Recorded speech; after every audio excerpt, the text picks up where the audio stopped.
तुझं काय ग इथं? काल झाला तेवढा राडा पुरे नाही तुझ्यासाठी? आधी जखमी झालेल्याला चोच मारून बेजार करणारी बाई तू तू काय करतेस इथे?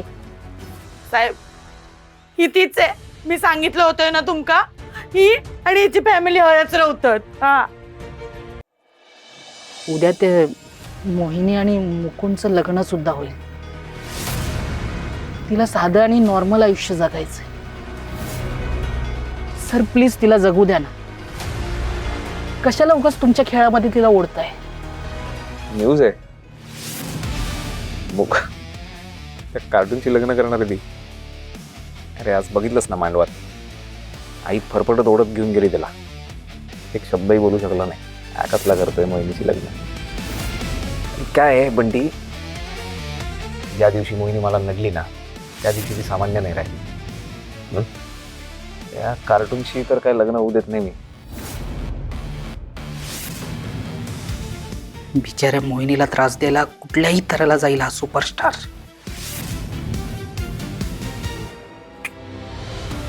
मी म्हटलं आता मोहिनीने जगायचं कसं हे ठरवणार आरके. कारण आरके कोण आहे? कोण आहे माहितीये ना? कोण? देव देव्हाऱ्यात नाही, देव नाही देवालय, देव चोरून नेईल अशी कोणाची पुण्याई. देव चोरूनही नाही न्यावा लागला, साक्षात दारातच गेलो आपण. मुलीच्या बाजूने अंतरपद धरायला कोणीच नाहीये का? आम्ही धरलं तर चालेल का?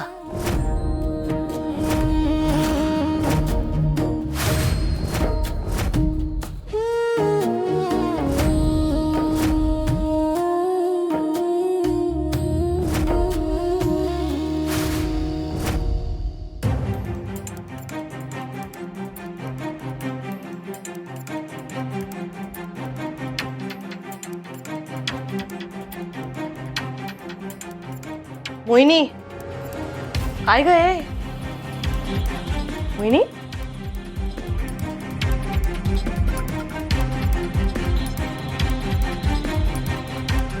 काय? Are you all right? बोल ना मग, काहीतरी अशी म्यूट का बसलीस तू? अशी का बघतेस माझ्याकडे? बाहेर दिलं मी क्लॅरिफिकेशन सगळ्या गोष्टींचं, आणि पॉप्सला पण पटलंय मी जे म्हणाले ते. तू अजूनही डाऊट घेतेस माझ्यावर? नाही, तुला असं वाटतंय का मी अमरापूरवरून त्या माणसाला इथे बोलवून घेतलं लग्न मोडण्यासाठी? खूप स्ट्रेसमध्ये आहे ग. काय हवं होतं मला? माझ्या दोन सर्वात जवळच्या माणसाने एकत्र यावं, एवढं छोटंसं स्वप्न बघितलं होतं ना मी. आपला भूतकाळ, माझ्या जन्माची गोष्ट सांगितली होती ना, तेव्हा समजलं आईबाबांनी किती सोचलंय. तेव्हा काय वाटलं माहितीये मला? यापुढे आईबाबांनी नेहमी आनंदी राहावं, एवढीच गरज होती ना माझी, एवढीच इच्छा होती. अर्धवट राहील, काहीच करू शकले नाही. याचंच वाईट वाटतं मग.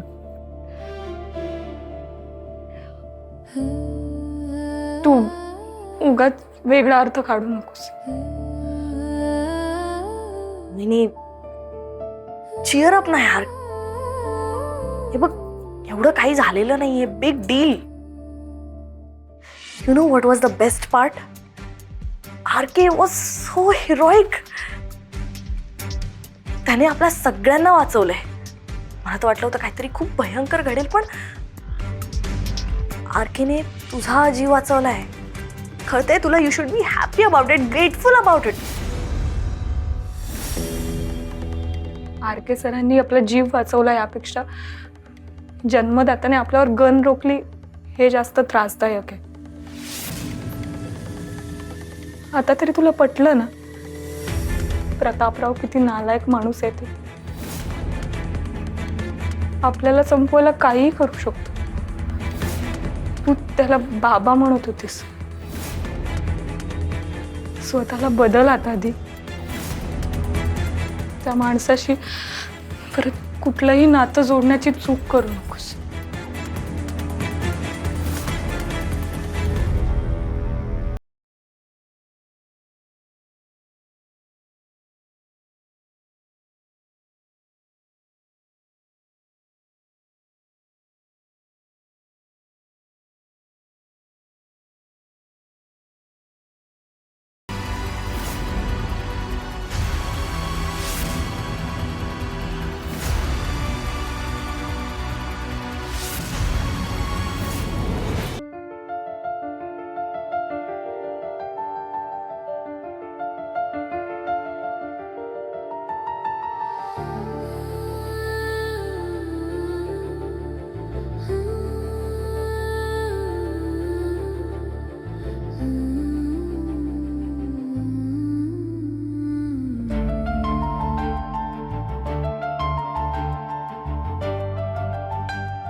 असं व्हायला नको होतं. अचानक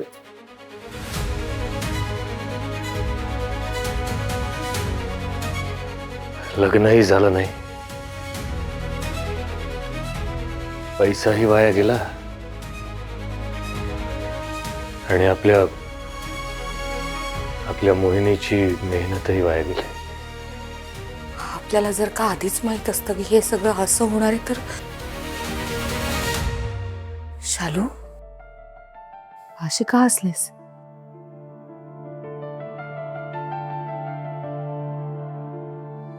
आधीच जर माहित असतं ना हे असं काही होणार आहे तर. माझ्या बाबांचा ना ज्योतिषशास्त्रावर खूप विश्वास होता. प्रत्येक गोष्ट ते ज्योतिषाला विचारून करायचे. ज्योतिषी म्हणाले तुमची मुलगी खूप चांगलं नशीब घेऊन जन्माला आली. तिच्या बाबतीत जे काही होईल ते चांगलंच होईल. तिचं एका भल्या माणसाबरोबर लग्न होईल. तो आयुष्यभर तिला साथ देईल. घरादाराचं गोकुळ होईल. मुलं गुणी जन्माला येतील, कर्तृत्ववान असतील. माझे बाबा इतके खुश झाले की त्यांनी 100 रुपये दिले होते त्यांना. आज मला वाटलं होतं भोवल्यावर चढल्यावर ज्योतिषानं सांगितलेलं सगळं माझ्या बाबतीत खरं होणार आहे. त्या सगळ्या गोष्टी माझ्या पदरात पडणार आहेत. पण त्या माणसाने परत माझ्याकडून सगळं हिरावून घेतलं. माझ्या चारित्र्यावर शिंतोडे उडवले. माझा अपमान केला. ह्याला म्हणतात का ग चांगलं नशीब? शालू, लाइफ अभी खत्म नहीं हुई है तुम्हारी. खूप काही व्हायचंय अजून. त्या ज्योतिषाचं भविष्य खरं होणार शालू. तुझ्या मनासारखं तुझं लग्न होणार. हा जो भला माणूस बसलाय ना इथे तुझ्या समोर, ज्याने कायम तुझी साथ दिली, तो आयुष्यभर तुझी साथ देणार. तुझी एक मुलगी नशीबवान आहे, कर्तृत्ववान आहे. तुझं नाव मोठं करणार. एक माती खातीये पण तिचंही होईल काही ना काही शालू.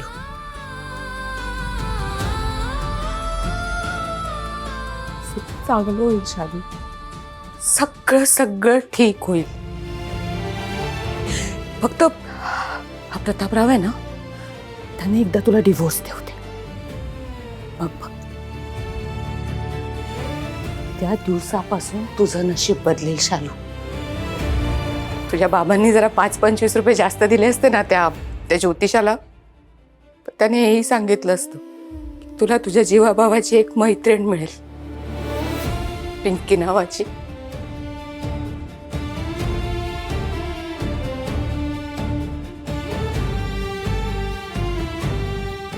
ए पिंकी,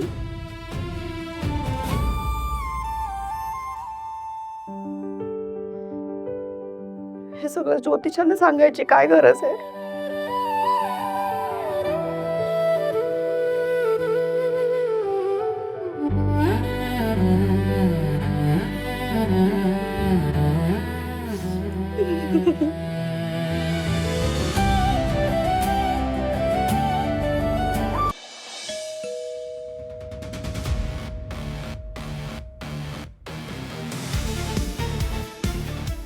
हाय रे, मला वाटलं होतं लगेच परत येशील तू आज.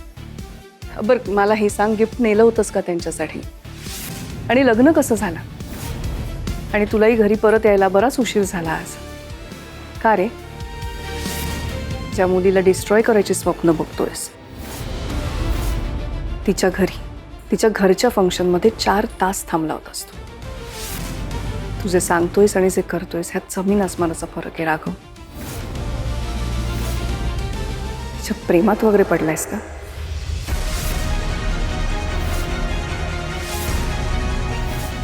किती प्रश्न आहे हे मला माहिती आहे. खूप काळजी आहे तुला माझी. शिवाय उत्सुकता असेलच लग्नात काय झालं. मलाही खूप काळजी आहे तुझी. पण अचानक माझी आई माझ्याशी एवढं कसं काय खोटं बोलायला लागली याची काळजी वाटते. पण मी कधी खोटं बोलले? नाही बोललीस? नाही. तर मोहिनीची आई आली होती इथे, सांगितलं नाहीस. शिवाय तिने मंगळसूत्रही दिलं होतं तुला, तेही सांगितलं नाहीस. ती घरात असताना मी रूमच्या बाहेर आलो होतो तुझ्या. काय सांगितलंस मला? महत्वाचा फोन सुरू आहे, आठवतं? का खोटं बोललीस?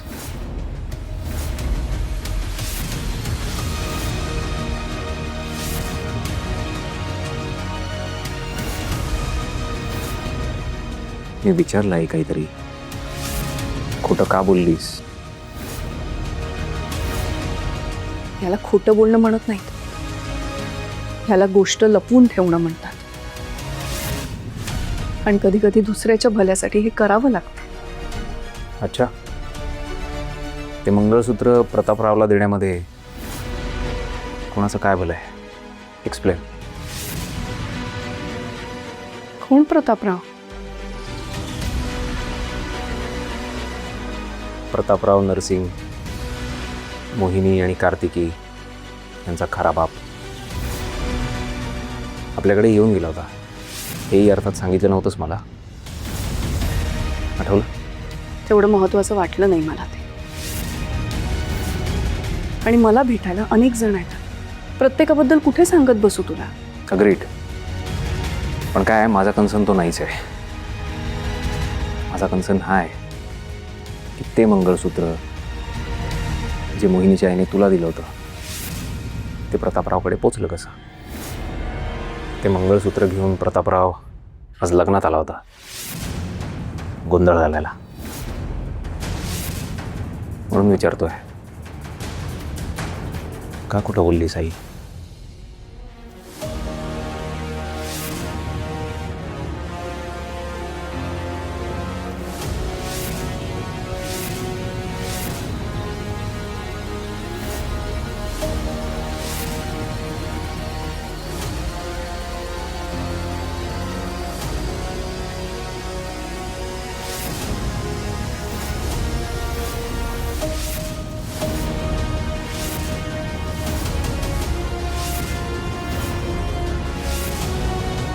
हेच ते मंगळसूत्र जे मोहिनीच्या आईने मला आणून दिलं.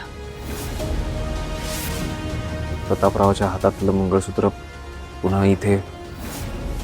हा, मला काय माहित, तू शोधून काढ. स्वतःच्या आईवर आरोप करताना शांतपणे विचार करायचा होता. ती शालिनी इथे आली, तिने मंगळसूत्र आणून दिलं हे मी तुला सांगितलं नाही, मान्य आहे मला. जो राघव त्याच्या आयुष्यात घडणारी प्रत्येक गोष्ट त्याच्या आईला सांगतो, त्या राघवनी जेव्हा हे मंगळसूत्र विकत घेतलं तेव्हा ते त्याच्या आईला सांगितलं नाही. या दोन वेगळ्या गोष्टी आहेत आई. या दोन्हीचं कम्पॅरिझन नाही होऊ शकत.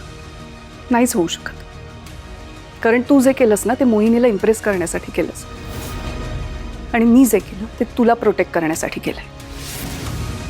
राघव, मला माहिती आहे की आपल्याकडे खूप पैसा आहे, पण तो असा वाया घालवणं मला पटत नाही. आणि शालिनीने हे मंगळसूत्र जर तुला परत केलं असतं ना तर तू ते घेतलं नसतंस. तेव्हा आता हे मंगळसूत्र ठेव तुझ्याकडे, आणि काय करायचं ह्याचं ते तू ठरव.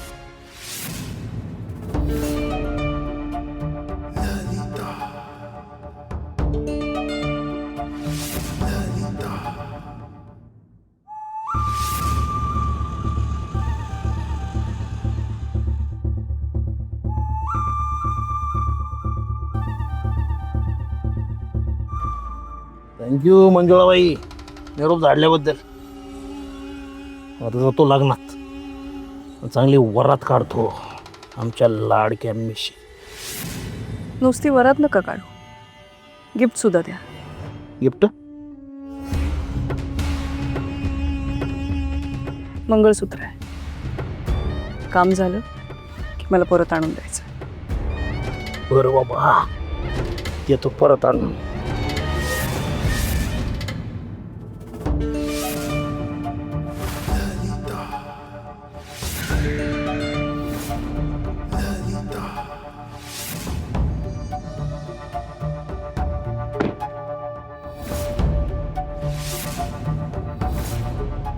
काढली वरात? वरात जागेवर गोळी घालून तिला खलास करणार होतो, पण पण काय? तुझा तो आरके तो आला ना मधी. मंजुळाबाई, तुमच्या घोड्याला जरा लगाम घाला, नाहीतर एका दिवशी आमचा घोडा निघाला ना. काढा तुमचा घोडा आणि खुशाल चालवा. तुमच्या घरी जी सिच्युएशन आहे ना तीच आमच्या घरी सुद्धा आहे. निघा आता.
साहेब, ही तीच आहे, मी सांगितलं होतं ना तुमका.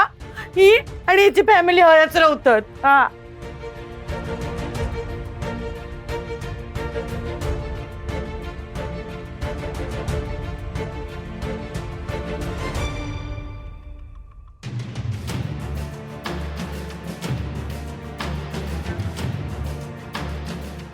काय सांगितलंस साहेब? काय सांगितलंय ना? हिच्या मी झिंजा काल का ओढल्या ते सांगितलं का होईना? हा, सांगितलंस का? काय तुमच्या झिंजा ओढल्या यांनी? हे नाही लिहिले तक्रारीमध्ये? कशी लिहिणार साहेब? हा, कशी लिहिल ती? खोटारडी बाई एक नंबरची या चाळीतली. हिच्यावर नका विश्वास ठेवू. काय काय झालंय? अरे साहेब, तुम्ही? जय महाराष्ट्र जय साहेब. महाराज. तुम्ही इथे राहता? माझंच घर आहे. मला माहीतच नव्हतं. आपण भेटलोय का याआधी?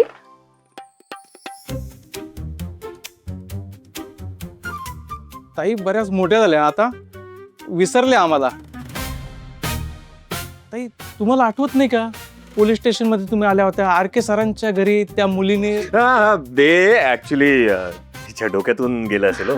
पण मी कसं विसरीन तुम्हाला. हा मला आठवतंय ना आपलं बोलणंही झालं होतं शूटिंग संदर्भात. तेवढं माझ्या कामाचं लक्षात ठेवा तुम्ही. अरे सवाल साहेब नक्कीच. बरं मला सांगाल का काय मॅटर काय झालंय. यांनी तुमच्याबद्दल बऱ्याच तक्रारी केलेल्या आहेत. ही ना अहो हिच्यावर कशाला विश्वास ठेवताय. तुम्हाला सांगितलं ना अख्ख्या चाळीतली सगळ्यात खोटारडी बाई ही आहे. काय काय खोटं बोलली मी? सांग ना काय खोटं बोलली?